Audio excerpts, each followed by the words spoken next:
dasar PNS yang keempat adalah komitmen mutu. Istilah-istilah yang berkaitan dengan komitmen mutu diantaranya adalah efektivitas dan efisiensi. Efektivitas adalah tingkat keberhasilan atau pencapaian suatu tujuan yang telah ditetapkan sebelumnya. Sedangkan efisiensi adalah jumlah sumber daya yang digunakan untuk menghasilkan keluaran tertentu. Efisiensi diukur dari ketepatan realisasi penggunaan sumber daya dan bagaimana pekerjaan tersebut dilaksanakan, sehingga dapat diketahui apakah adanya pemborosan sumber daya, penyalahgunaan alokasi, maupun penyimpangan prosedur.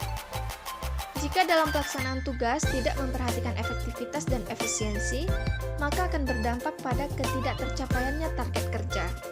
Lalu, apa yang dimaksud dengan mutu? Mutu atau kualitas adalah kondisi dinamis yang berkaitan dengan produk, jasa, atau proses yang sesuai atau melebihi harapan. Pada pemerintahan, ada unit kerja yang bertanggung jawab atas penjaminan mutu, yang melakukan pengawasan mutu dan selalu meningkatkan capaian mutu. Keberhasilan institusi pemerintah dalam memberikan pelayanan pada masyarakat bergantung pada mutu sumber daya manusia, serta bagaimana potensi sumber daya manusia ini diberdayakan oleh pimpinannya. Manajemen mutu adalah kegiatan perbaikan berkelanjutan yang melibatkan seluruh komponen organisasi melalui usaha yang terintegrasi untuk meningkatkan kinerja organisasi.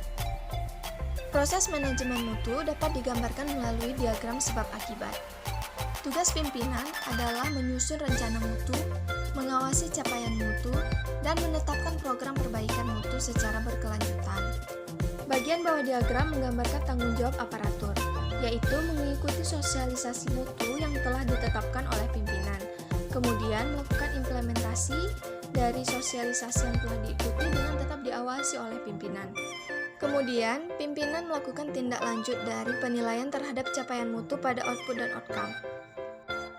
Adapun cara untuk memperbaiki mutu layanan ASN diantaranya: 1. Memahami tugas pokok, fungsi, dan peran yang diberikan institusi, dan tetap memperhatikan peraturan perundangan. 2. Memiliki kompetensi yang sesuai dengan pekerjaan yang harus dilakukan. 3. Merencanakan target mutu layanan. 4. Memahami karakter publik yang akan dilayani. 5. Menguasai teknik pelayanan prima. Dan 6. Melayani dengan hati, serta mau menerima kritik. Instansi pemerintahan merupakan lembaga yang menghasilkan jasa bagi masyarakat. Target pemberian layanan adalah kepuasan masyarakat. Untuk meningkatkan kepuasan, dibutuhkan adanya inovasi. Inovasi dilandasi oleh keberanian berinisiatif untuk menampilkan kreativitas. Esensi dari inovasi adalah perubahan. Apapun perubahannya, targetnya adalah memberikan kepuasan kepada penerima pelayanan.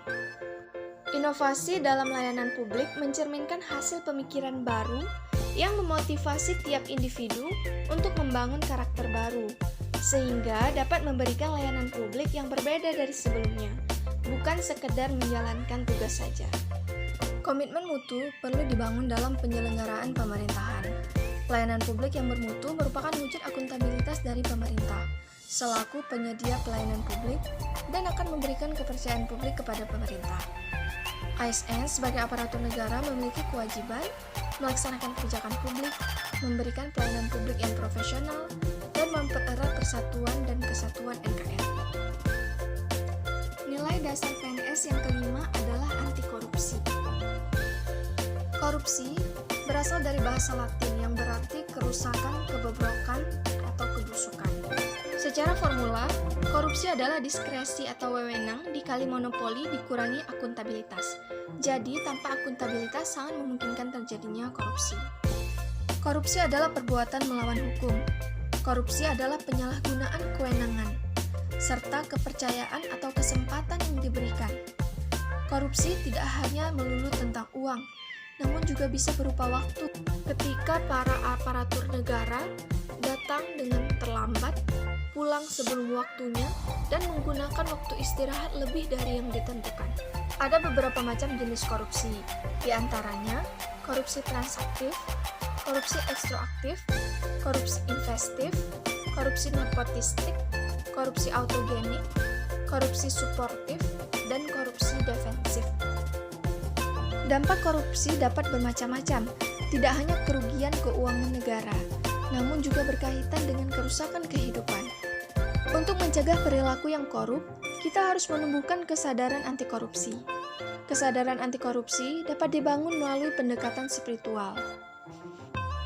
Orang yang memiliki tanggung jawab spiritual yang baik tidak akan berniat untuk membuat kerusakan di muka bumi, termasuk untuk melakukan korupsi. Seseorang yang memiliki tanggung jawab spiritual yang baik akan menghasilkan niat yang baik, yang akan menghasilkan visi dan misi yang baik. Selanjutnya akan diterjemahkan dalam usaha yang terbaik untuk menghasilkan hasil yang terbaik pula. Sebagai aparatur negara, kita harus menerapkan nilai dasar anti korupsi dalam bertugas.